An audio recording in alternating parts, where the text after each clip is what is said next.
السميع العليم من الشيطان اللعين الرجيم بسم الله الرحمن الرحيم الحمد لله الذي لا يبلغ مدحته القائلون ولا يحصي نعمه العادون ولا يؤدي حقه المجتهدون الذي لا يدركه بعد الحمم ولا يناله غوث الفتن الذي ليس لصفته حد محدود ولا نعت موجود ولا وقت معدود فطر الخلائق بقدرته ونشر الرياح برحمته والصلاة والسلام والتحية والإكرام على النبي الأمي العربي القرشي المكي المدني الهاشمي الذي سمع في السماء أحمد وفي الأرض أبي القاسم محمد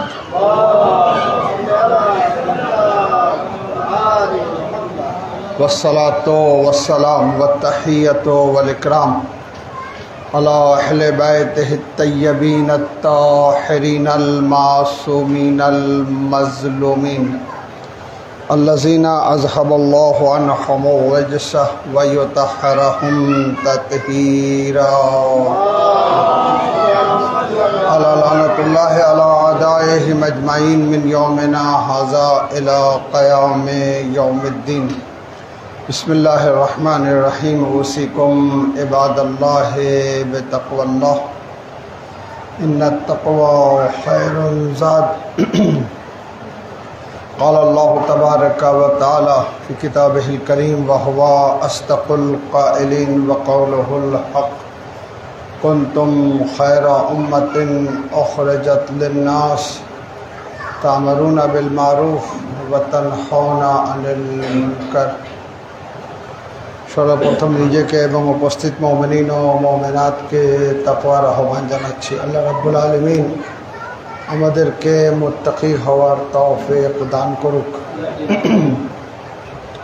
আল্লাহ রাব্বুল আলামিন তাদেরকে উত্তম বলে আখ্যায়িত করছে যারা সৎ কাজের আদেশ অসৎ কাজে বাধা প্রদান করে। সৎ কাজের বিষয়ে অবগত হওয়া কিছুটা হচ্ছে ন্যাচারাল, বাকিটা অবশ্যই জ্ঞান ভিত্তিতে আমাদেরকে জানতে হবে। এবং অসৎ কাজ এটাও কিন্তু জাতি এবং ন্যাচারাল, যে কারণে আমরা দেখতে পাচ্ছি প্রায় অধিকাংশ অসৎ কাজকে মুসলমান যারা নন মুসলিম তারাও কিন্তু নিষেধ করে থাকে। মিথ্যা, প্রতারণা, জুলম, ধর্ষণের মতন অপরাধ কোনো সমাজ গ্রহণ করেনি, কোনো মাযহাব এটাকে স্বীকৃতি দেয়নি। আমাদের ইসলাম এতই পবিত্র যে যেগুলা মানুষের নেচারের মধ্যে আসে, মানুষের আকলের মধ্যে আসে, তার বাহিরেও অনেক কিছু যেগুলো আমাদের জন্য ক্ষতিকর, তার থেকে আমাদেরকে বিরত রাখা হয়েছে। যেমন মদ পান করা, যদিও নন মুসলিমদের দৃষ্টিতে হালাল, কিন্তু ইসলাম হারাম করে দিয়েছে যেন আমরা পবিত্র থাকতে পারি, যেন আমাদের আকল কোনো এক মুহূর্তের জন্য মানে ঘুমন্ত অবস্থায় না থাকে, যে আমরা আকলকে হারিয়ে ফেলেছি। আকল যখনই কাজ করে না তখন বিবেকও কিন্তু কাজ করে না। আকলের সাথে বিবেকের এত ঘনিষ্ঠ একটি সম্পর্ক রয়েছে যে যদি আপনি বিবেককে জাগ্রত রাখতে চান, আকলকে আপনাকে সবসময় জাগ্রত রাখতে হবে।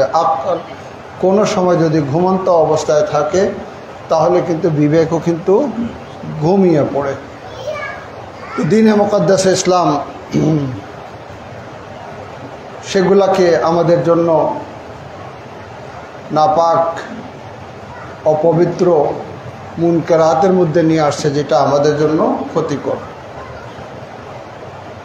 আপনি দেখেন যে কাফেররা আমাদের প্রিয় নবী মুহাম্মদ মুস্তাফা সাল্লাল্লাহু আলাইহি ওয়াসাল্লামের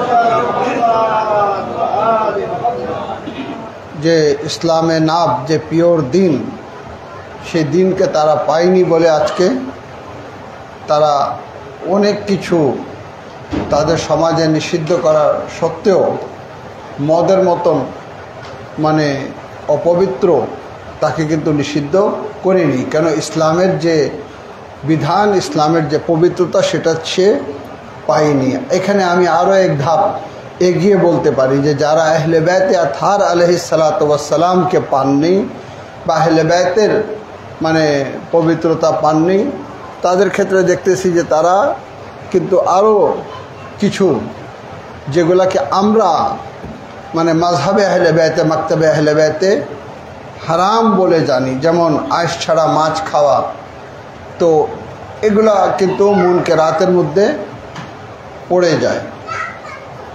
আঁশ ছাড়া মাছ, এরকম অনেক কিছু রয়েছে যেগুলা মাযহাব মাকতাবে আহলে বাইতে আতহার আলাইহিসসালাতু ওয়াসসালামের দৃষ্টিতে নিষেধ করা হয়েছে।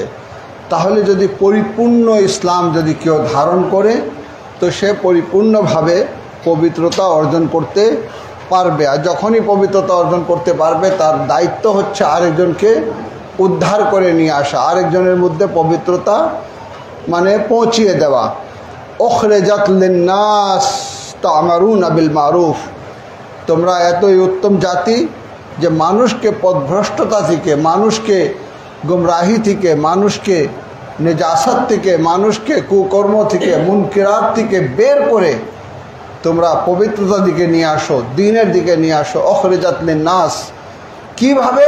তা'মারুনা বিল মারুফ ওয়া তানহাউনা আনিল মুনকার, সৎ কাজের আদেশ এবং অসৎ কাজের মাধ্যমে। যদি দেখতে হয় যে কোনো সমাজ তার মৃত্যু ঘটেছে, তাহলে দেখতে হবে যে তার এখানে আমর বিল মারুফ ওয়া নাহি আনিল মুনকার বিরাজমান আছে কিনা। আমি নিশ্চিতভাবে বলছি যে সমাজে মৃত্যু ঘটেছে, সেই সমাজ জাগ্রত না। যেখানে মুনকিরাত রয়েছে, আপনি নিশ্চিতভাবে জানতে পারবেন সেখানে আমর বিল মারুফ নেই, সৎ কাজের আদেশ কিন্তু ছেড়ে দেওয়া হয়েছে। আর যখন সৎ কাজের আদেশ ছেড়ে দেওয়া হয়, অসৎ কাজে বাধা প্রতি যদি গুরুত্ব না দেওয়া হয়, সেই সমাজ ধাপে ধাপে মৃত্যুর দিকে অগ্রসর হয় এবং সেই সমাজের কিন্তু মৃত্যু ঘটে যায়। সমস্ত মুনকিরাত সেই সমাজে মানে আস্তে আস্তে প্রতিষ্ঠিত হয়ে যায়, এমনভাবে যে মনে হচ্ছে সমাজের একটি অংশ। এটা স্বাভাবিক ব্যাপার। আমাদেরকে আল্লাহ রাব্বুল আলামিন 5 ওয়াক্ত নামাজ ফরজ করেছেন। নিজে নামাজ তানহা আনিল ফাহশাই ওয়াল মুনকার, নামাজ নিজেই মানুষকে কুকর্ম থেকে রক্ষা করে। 5 ওয়াক্ত নামাজ আমাদের জন্য সহায়ক যে আমরা কিন্তু অপরাধ থেকে মুক্ত থাকি, কিন্তু আমরা নামাজকে যেভাবে নামাজ পড়া উচিত আমরা নামাজ পড়ছি না। এরপরে আপনি দেখেন মানে নামাজের পাশাপাশি একটি মাস আসে, যে মাস হচ্ছে রোজার মাস। লাআল্লাকুম তাত্তাকুন, তাকওয়া যেন অর্জন করতে পারো রোজার মাধ্যমে, অর্থাৎ একটা সোনালি সুযোগ করে দিয়েছেন আল্লাহ রাব্বুল আলামিন। কিন্তু আফসোস, রমজান আমাদের মাঝে আসে আর আমাদের মাঝ থেকে চলে যায়। এটা কিসের আলামত? এটা সমাজের যে অবনতি হচ্ছে, সমাজ যে একটি বলতে গেলে মানে মওতের দিকে চলে যাচ্ছে, ধ্বংসের দিকে চলে যাচ্ছে, সেই সমাজের মৃত্যু ঘটতে যাচ্ছে, তারই একটি কিন্তু নমুনা দেখতে পাচ্ছি। রেজাল্ট কি হবে? রেজাল্ট হবে মুনকিরাত ব্যাপক আকারে রূপ ধারণ করবে, যেটা আজকে আমরা সমাজে দেখতে পাচ্ছি। একজন রোজাদার কিন্তু অসৎ ব্যবসা করতে কোনো রকম তার দ্বিধা নেই, কোথায় পেয়েছে জানি না। রোজা নামাজ মুনকেরাত থেকে রক্ষা করে। এ কেমন নামাজ, এ কেমন রোজা যে মুনকেরাত অনুষ্ঠিত হচ্ছে, মানুষ মানে লিপ্ত রয়েছে কিভাবে হারাম উপার্জন করা যায়। আমি কিছুক্ষণ আগেই মানে দেখছিলাম ভোক্তা অধিদপ্তরের একজন, আমার কাছে খুব ভালো লাগে ওনার মানে ব্যবহার, ওনার যেভাবে গিয়ে উনি সুন্দরভাবে মানে ব্যাখ্যা দিয়ে ধরেন। তো আমি দেখলাম যে উনি ধরেছেন যে চিনিকে কিভাবে মানে মিশ্রিত করা হয়েছে, এমন এক অবস্থায় নেওয়া হয়েছে কিছু বেশি লাভ করার জন্য, যেই মানে সুগার মানে যদি মানুষ কন্টিনিউ ব্যবহার করে নিশ্চিত ক্যান্সারে আক্রান্ত হবে। খুবই আফসোসের ব্যাপার যে চিনির কারখানা থেকে ভোক্তা অধিদপ্তরকে বলা হয়েছে যে আমাদের নামে মানে নকল চিনি বাজারে নিয়ে আসা হয়েছে। সমাজ কোন জায়গায় গেছে? অত্যন্ত মানে দেখতেই মনে হচ্ছে কোনো একজন মুফতি হবে, কোনো একজন মানে খুবই সুন্নাত দিনে ইসলামকে মূল্যায়ন করছে, মুখে দাড়ি টাড়ি সব কিছু রয়েছে। এই 5 লিটার তেল বলে এই দুটোই আছে। উনি বললেন আরও আছে, বের করেন, আমার কাছে রিপোর্ট আছে, বের করেন। তারপরে উনি ওনার লোককে পাঠিয়ে দেন, সে গিয়ে ভিতর থেকে যখন তেল বের করা শুরু করে, ঠিক আছে, আমি লানত হোক এরকম অসৎ ব্যবসায়ীর উপরে। কি কাজে আসবে তার নামাজ, কি কাজে আসবে তার রোজা? কার জন্য করছেন আপনি? কার জন্য? এই সম্পদ সংগ্রহ করা, যে অধিক সম্পদের অধিকারী হয়ে যায়, অনেক মানে মালের অধিকারী হয়ে যায়, মানুষ আমাকে ধনী মনে করুক, কিন্তু আপনি জানেন না যে এই মাল ও সন্তান দিয়ে আল্লাহ রাব্বুল আলামিন পরীক্ষা করতে চান। আল মাল ওয়াল বানুন ফিতনা জিনাতুল লিহায়াতিদ দুনিয়া। এই সম্পদ, এই সন্তান, এগুলা আমাদেরকে আল্লাহ রাব্বুল আলামিন দিয়েছেন নিয়ামত, কিন্তু এটা কিন্তু পরীক্ষার একটি মাধ্যম। যদি এই পরীক্ষায় আমরা ফেল করি, খাসারাত দুনিয়া ওয়াল আখিরা, আমার মানে দুনিয়াও ধ্বংস হয়েছে, আমার আখিরাতও ধ্বংস হয়েছে। খুবই আফসোসের ব্যাপার। রোজা রাখছেন তো কেন রোজা রাখলেন? এই রোজার কি লাভ? কেন নামাজ পড়েন? অসৎ চেহারা যদি থাকতে হয় না, জাহেরান চেহারা হচ্ছে সৎ লোকের আর কাজ হচ্ছে অসৎ লোকের। এগুলা এমনভাবে বিরাজ করছে যে একটা পরিবার এগুলাকে সহ্য করে নিচ্ছে, একজন পরিবার এগুলাকে সহ্য করে নিচ্ছে। আগেকার দিনে এটা সহ্য করা হতো না। ওয়াইফ যদি তার বাপের বাড়ি থেকে স্বামীর বাড়িতে আসতো, তাহলে যখনই দেখতো যে কোনো হারাম কাজ হচ্ছে বাধা দিত, আর যখন বাধা দিয়ে পারতো না, তখন সে ডিসাইড করতো যে এই অপবিত্র বাসায় থাকা উচিত নাকি আমার বাবার বাসায় পবিত্র ছিল সেখানে থাকা উচিত। প্রতিবাদী হতো। এখন তার বিপরীত, সেই ওয়াইফ স্বামী দিকে চেয়ে রয়েছে, সৎ কাজে উপার্জন হোক বা অসৎ কাজে উপার্জন হোক, আমার যে চাহিদা, আমার যে প্রয়োজনীয়তা, এগুলাকে পূরণ করতে হবে। এইভাবে সমাজ কিন্তু ধ্বংসের দিকে যাচ্ছে। যখন আপনি মনে করেন আপনার বাচ্চা এখন নাবালেগ, বুঝতেছে না, না সেও কিন্তু বুঝতেছে, সে কিন্তু বুঝতেছে। ইসলাম বাচ্চাদের ব্যাপারে সতর্ক করেছে। জন্মের পরই কিন্তু ডান কানে আজান ও বাম কানে আকামত দিয়ে স্পষ্ট করে দিচ্ছে বাচ্চা মায়ের কুলে রয়েছে, কিন্তু এখনই তার কানে আজান দেওয়া হচ্ছে, আকামত দেওয়া হচ্ছে। একে কিন্তু বোকা মনে করো না, একে কিন্তু মনে করো না যে বাচ্চা রয়েছে।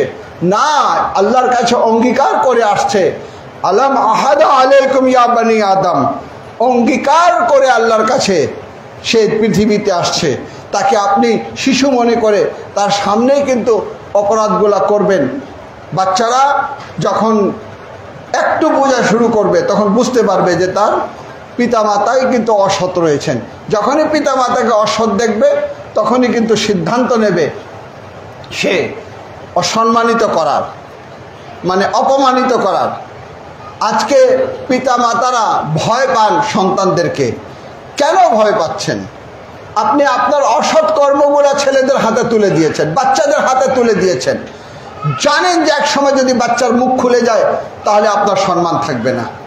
খুবই দুঃখের বিষয়, খুবই পরিতাপের বিষয়। সমাজকে যদি উদ্ধার করতে হয়, তাহলে শিকড়ে যেতে হবে। সেটা হচ্ছে সৎ কাজের আদেশ, অসৎ কাজে বাধা প্রদান করা। হুকুকুল্লাহের পাশাপাশি যদি হুকুকে এবাদের দিকে লক্ষ্য না রাখা হয়, হুকুকুল্লাহ ধ্বংস হয়ে যাবে, আপনার নামাজ ধ্বংস হয়ে যাবে, আপনার রোজা ধ্বংস হয়ে যাবে। না নামাজ কোনো কাজে আসবে না, রোজা কোনো কাজে আসবে।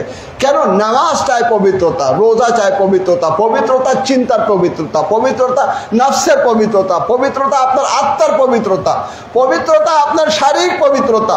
এই সব পবিত্রতার জন্য আপনাকে রিজকে হালাল উপার্জন করতে হবে, আপনাকে মানে সেই পথে চলতে হবে যে পথে চলার শরীয়ত নির্দেশ দিয়েছে। আল্লাহ রাব্বুল আলামিন আমাদেরকে তৌফিক দান করুক যেন আমরা সমাজে সৎ কাজের নির্দেশ, অসৎ কাজে বাধা প্রদান করাকে আমাদের একটি কালচারে যেন পরিণত করতে পারি। বিসমিল্লাহির রহমানির রহিম। ওয়াল আসর ইন্নাল ইনসানা লাফি খুসর ইল্লাল্লাযিনা আমানু ওয়া আমিলুস সালিহাত ওয়া তাওয়াসাউ বিল হাক্কি ওয়া তাওয়াসাউ বিস সাবর।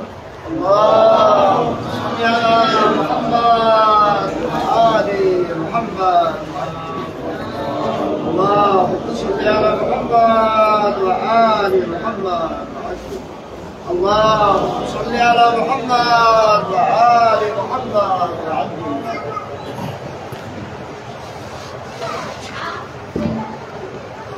أعوذ بالله السميع العليم من الشيطان اللعين الرجيم. بسم الله الرحمن الرحيم.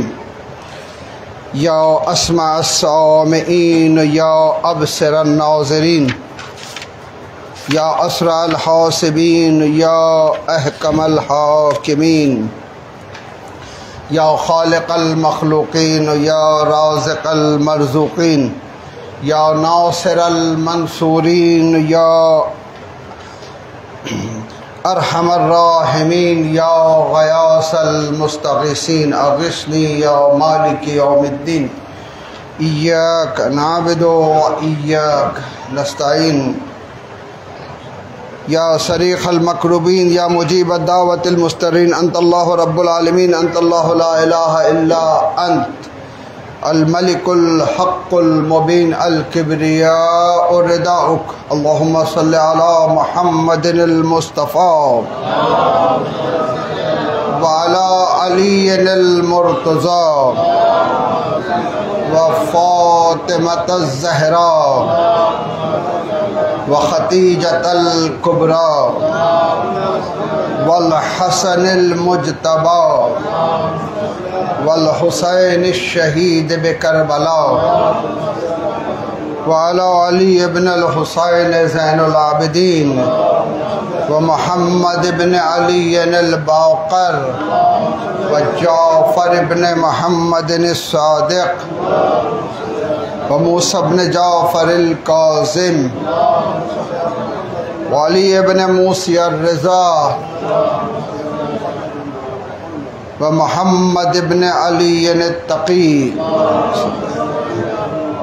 علي بن محمد النقي والحسن بن علي العسكري والحجة القائم المهدي الإمام المنتظر صلواتullah عليهم أجمعين. اللهم وال من والاهم وعاد من عاداهم وانصر من نصرهم واخذل من خذلهم والعن من ظلمهم وأجل فرج آل محمد وانصر شيعة آل محمد وارزقني راية قائم آل محمد واجعلني من أتباعه وأشياعه والراضين بفعله برحمتك يا أرحم الراحمين.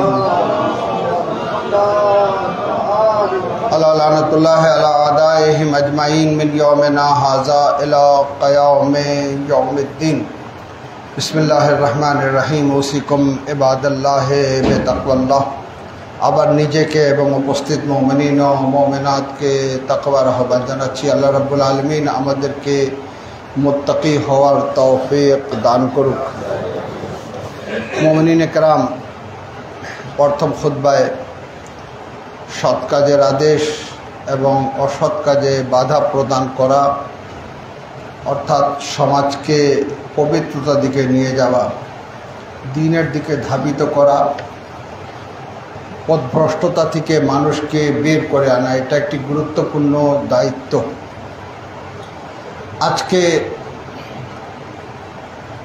আপনি যদি একটু গভীরতার সাথে দেখেন তাহলে বুঝতে পারবেন যে আল্লাহ রাব্বুল আলামিন আমাদেরকে কখনোই লাওয়ারিস ছেড়ে দেননি, আমাদের জন্য হাদি নিয়োগ করেছেন। আমাদের আকল হচ্ছে আমাদের হেদায়েতের জন্য, আমাদের বিবেক হচ্ছে আমাদের হেদায়েতের জন্য। তার পাশাপাশি এই যে গুরুত্বপূর্ণ মাসগুলো আমাদের কাছে আসে, সেগুলা কিন্তু ইসলামের মহত্ব এবং ইসলামের যে পবিত্রতা, এগুলা কিন্তু আমাদের কাছে স্পষ্ট করে। তারপরে আপনি দেখবেন যে অনেক দোয়া আমাদেরকে শিক্ষা দেওয়া হয়েছে। সেই দোয়ায় তাওয়াসসুল বলেন, দোয়ায় কুমাইল বলেন, দোয়ায় নুতবা বলেন, দোয়ায় মুজির বলেন, দোয়ায় জশনে কবির বলেন।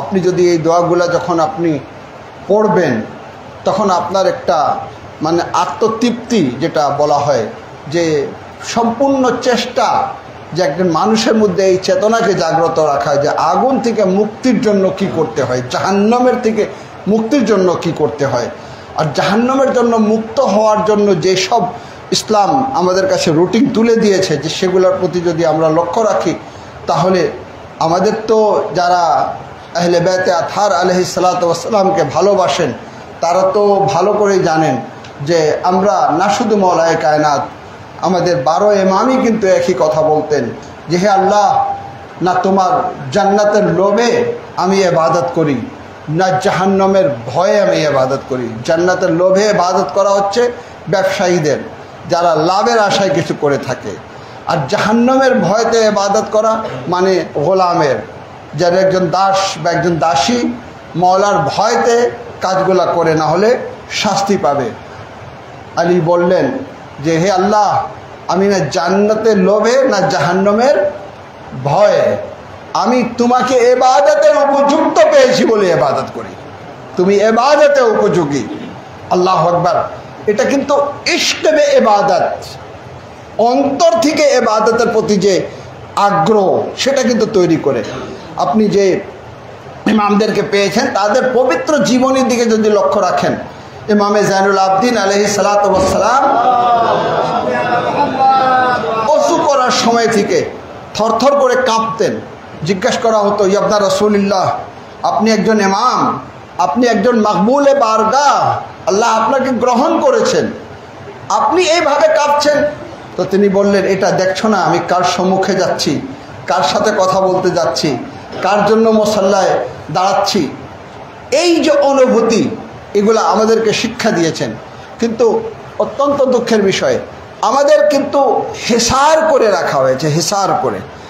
দিনকে শক্তিশালী করার জন্য আমাদের জন্য ইমাম আল্লাহ রাব্বুল আলামিন নিয়োগ করেছেন। যখন ইমামাতের যুগ সমাপ্ত হলো তখন দেখা যাচ্ছে যে তারপরেও আমাদের জন্য এমন এক ব্যবস্থা, আপনি মারজাইয়াতের দিকে যদি একটু গভীরতার সাথে দেখেন, এই মারজাইয়াত কিন্তু কোনো রাজা বাদশার মাধ্যমে প্রতিষ্ঠিত হয়নি। এই মারজাইয়াত কিন্তু সেই আহলে বাইতে আতহার আলাইহিস সালাতু ওয়াস সালামের উলুম থেকে, সেই কোরআন ও সুন্নাত থেকে কাশফে আহকাম করে, যে কারণে আজকেও আমাদের এখানে মুজতাহিদ জীবিত। আর সমাজে কিন্তু মুজতাহিদ আর মুফতির যে করুণ দশা সেটা আমরা কিন্তু দেখতে পাচ্ছি। তাদের পবিত্র জীবনই আজকে আমাদের সামনে রয়েছে আমাদের হেদায়েতের জন্য, আমাদের গাইডেন্সের জন্য। যদিও আমাদের আকীদায় হস্তক্ষেপ করেন না, যদিও আমাদের মানে ফুরুআতের যে মৌলিক বিষয় সেখানে ওনাদের কোনো হস্তক্ষেপ নেই, জাস্ট জুজইয়াতও যেন আমি মানে পথভ্রষ্ট না হই, জুজইয়াতের জন্য আমাকে এদিক ওদিকে যেতে না হয়। তারপরে আমরা মসজিদ থেকে বের হলেই আমরা জালিমের পাশে অবস্থান নেব না মাজলুমের পাশে অবস্থান নেব, এমনভাবে আমাদের আইম্মে আতহার আলাইহিস সালাতু ওয়াস সালাম আযাদারিয়ে সাইয়্যিদুশ শুহাদাকে আমাদের মাঝে প্রতিষ্ঠিত করে গেলেন। যেই আযাদারিয়ে সাইয়্যিদুশ শুহাদা অর্থাৎ ইমামে হুসাইনের মাজলুমিয়তের প্রতি কন্দন, জালিমের প্রতি ঘৃণা করা, এমনভাবে করে গেলেন যে এই চর্চা কিন্তু আমরা করতেই থাকি। যে কারণে মসজিদের পাশেই কিন্তু আমাদের মানে ইমাম বাড়ি অনুষ্ঠিত হয়। মসজিদে আমরা ইবাদত করি, সেই ইমাম বারগায় আসে আমরা কিন্তু মজলিস করি। কেন? মসজিদেই তো মজলিস করা যায়, কিন্তু না, মজলিস করা তো যায়, কিন্তু এখানে যদি কোনো কাফির প্রবেশ করে বসতে চায়, মজলিস শুনতে চায়, সে শুনতে পাবে না। যদি কোনো নারী মানে সে তো জানেন যে মাসে কয়েকদিন তাকে অপবিত্র থাকতে হয়, তো সেই দিনগুলোতে সে কিন্তু সেখানে আসে উপস্থিত হতে পারবে না, মসজিদের বিধান রয়েছে। কিন্তু ইমাম বাড়িতে হলে সে অবস্থায় সে আসতে পারবে, এবং কি কাফেররাও সেখানে আসতে পারবে। যে কারণে ওখানে যদি আসে তাহলে ইমামে হুসাইনের যে ত্যাগ এবং ত্যাগের যে কারণ, এবং তিনি কিভাবে জালিমের কাছে মানে সব কিছু নিজের বিলীন করে দিয়ে জালিমকে স্বীকৃতি দেননি, একটি চেতনা জাগ্রত হয়, যে চেতনার মাধ্যমে আপনি কিন্তু আপনার আকলকে পবিত্র করার অনেক বড় একটি খোরাক সেখানে পাবেন।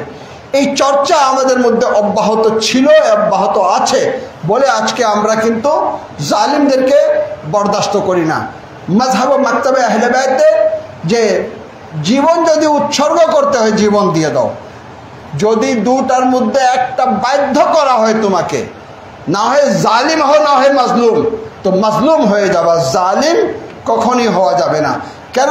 জালিম এমন একটা বিষয়, জুলম এমন একটা বিষয় যেটা কোনো ক্রমে আল্লাহ রাব্বুল আলামিন বরদাস্ত করেন না। হযরত আলী আলাইহিস সালাতু ওয়াস সালাম বলেছেন, জুলম দ্বারা কখনই হুকুমত টিকতে পারে না, কুফর দ্বারা টিকতে পারে।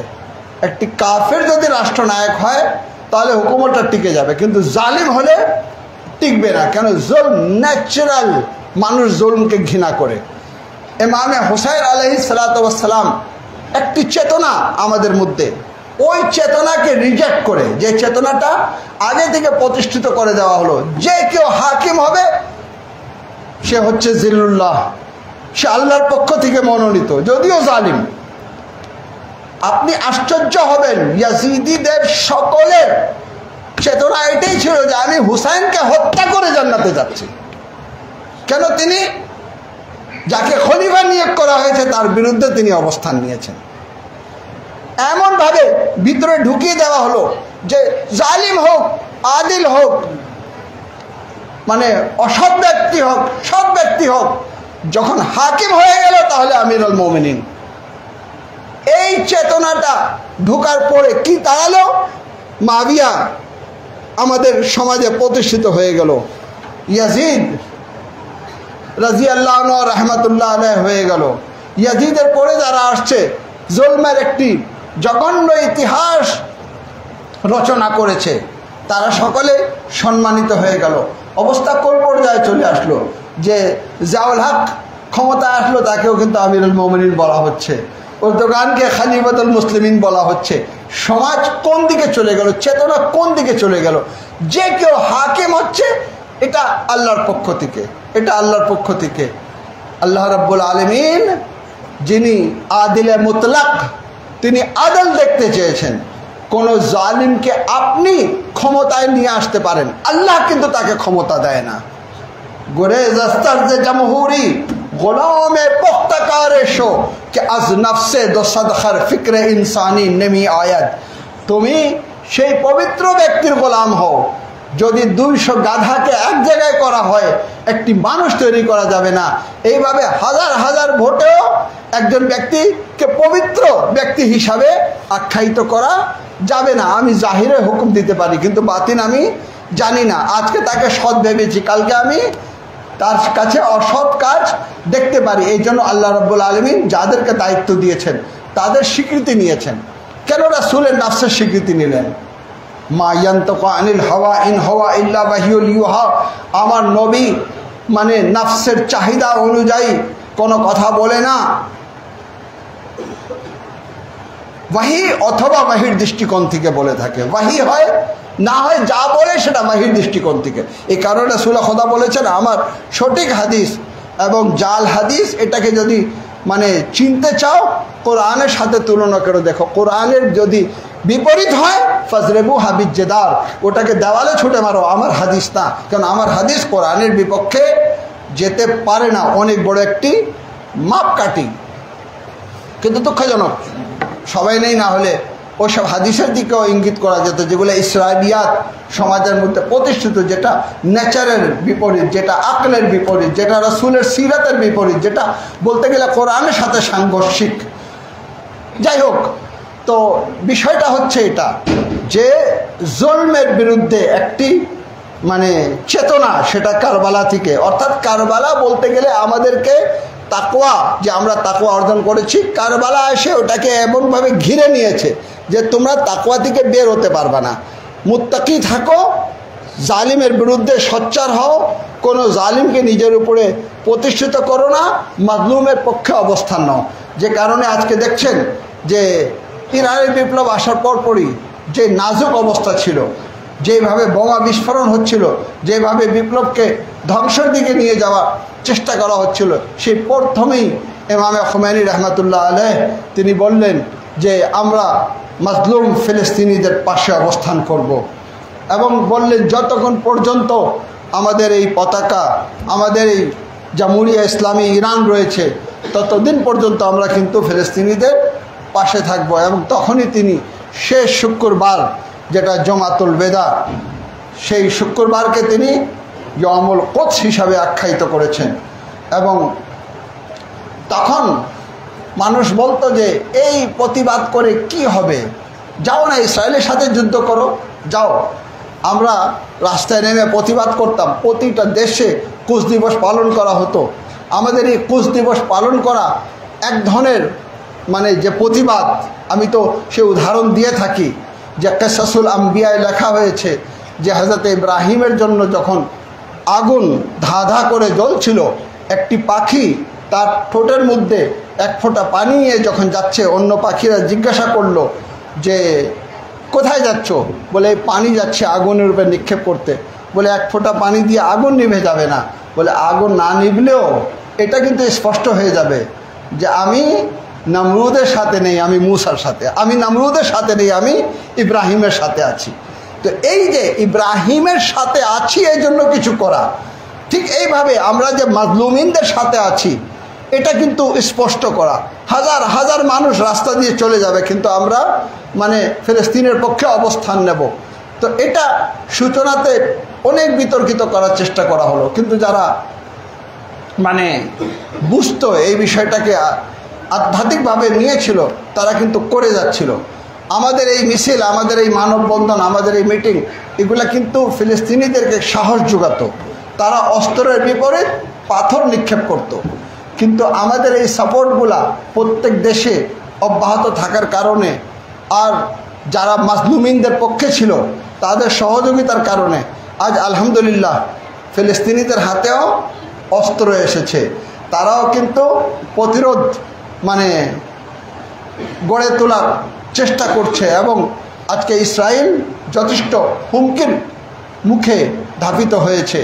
ইসরায়েলকে উদ্ধার করার জন্য যেই ধরনের চেষ্টা আমেরিকা এবং কিছু মুনাফিক রাষ্ট্র সম্মিলিতভাবে করে যাচ্ছে, আজকে যে নিউজ আসছে যে ফাতাহ এই ষড়যন্ত্রে লিপ্ত রয়েছে যে হামাসকে গাজা থেকে বের করে দেওয়া হোক। আল্লাহু আকবার। মানে এই সব মুনাফিকের কারণে আজকে সরজমিনে ফিলিস্তিনের যে মাতৃভূমি সেটা ইহুদিদের দখলে রয়েছে। কিন্তু আমাদেরকে মাজলুমের পক্ষে অবস্থান নিতে হবে। মাজলুমের মাযহাব যাই হোক, এখন মাজলুমের মাযহাব যদি মাকতাবে আহলে বাইতে না হয়, আমরা তাও তার পাশে রয়েছি। যদি ওরা নন মুসলিমও থাকতো আর মাজলুম হতো, আমরা মাজলুমের পক্ষে থাকতাম। কেন মাজলুমের পক্ষে থাকা এটা হচ্ছে ইমানি দায়িত্ব। আজকে তো ওরা আমাদের মুসলমান ভাই, তারাও কিন্তু উপলব্ধি করতে পেরেছে ইরানকে কত মূল্য দিতে হচ্ছে।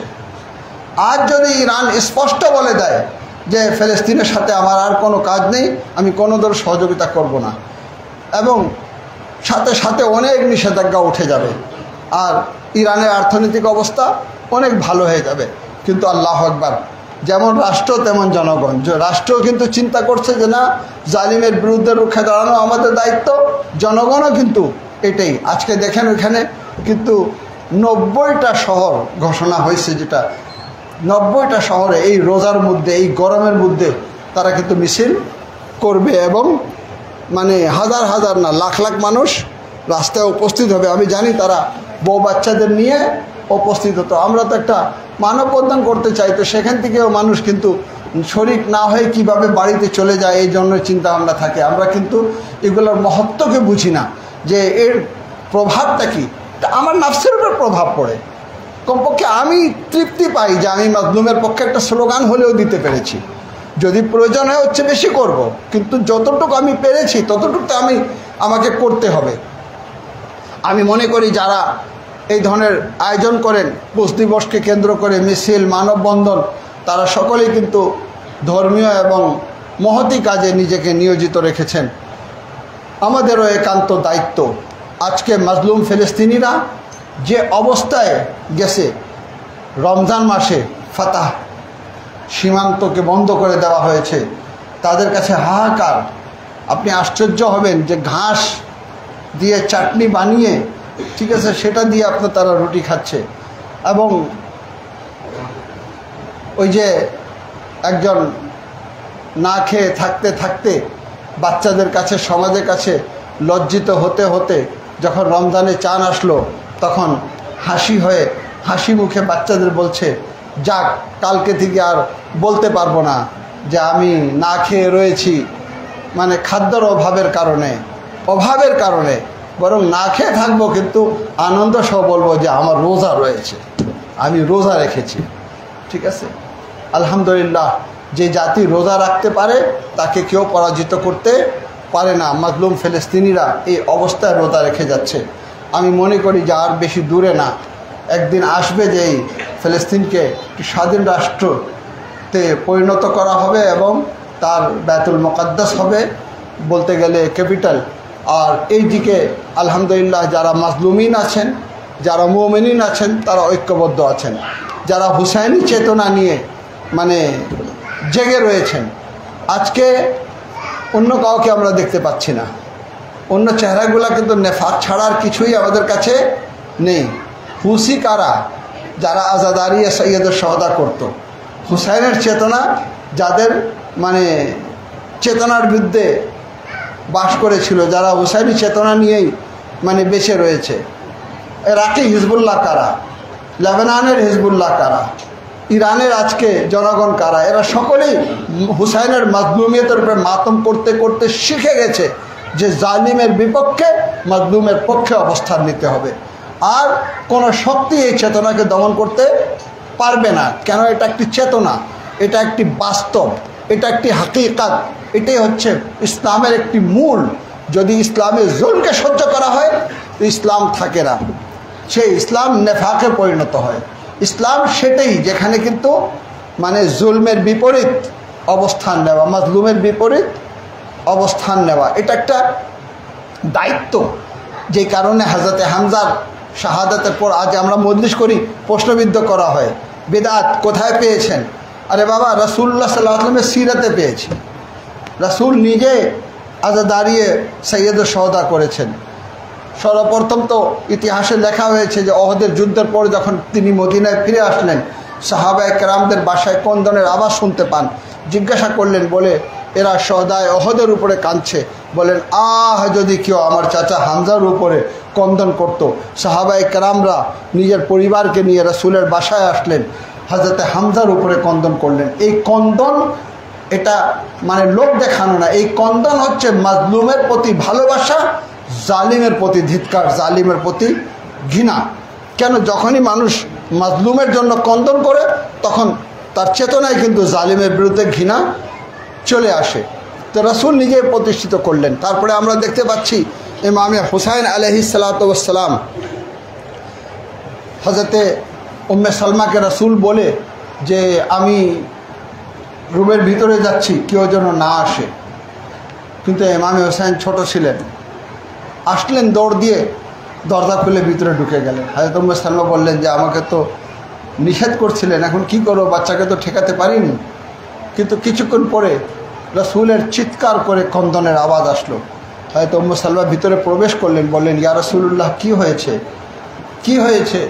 তো হুসাইনকে এইভাবে জড়িয়ে রেখেছেন এবং রিশে মোবারক থেকে চোখের মানে পানি ঝরে যাচ্ছে। ইয়া নবী আল্লাহ, কি হয়েছে? বলে, এখনই জিবরিল আমিন এখানে উপস্থিত ছিলেন। যখন হুসাইন প্রবেশ করেছেন এবং নানা বলে জড়িয়ে ধরেছেন, তখন জিবরিল আমিন আমাকে সংবাদ দিয়েছেন। সেই কারবালার মর্মান্তিক ঘটনা তিনি বর্ণনা করলেন। তখন হযরতে উম্মে সালমা জিজ্ঞাসা করলেন, ইয়া নবী আল্লাহ, সে সময় কি আবুল হাসান থাকবেন? সেই সময় কি আপনি থাকবেন?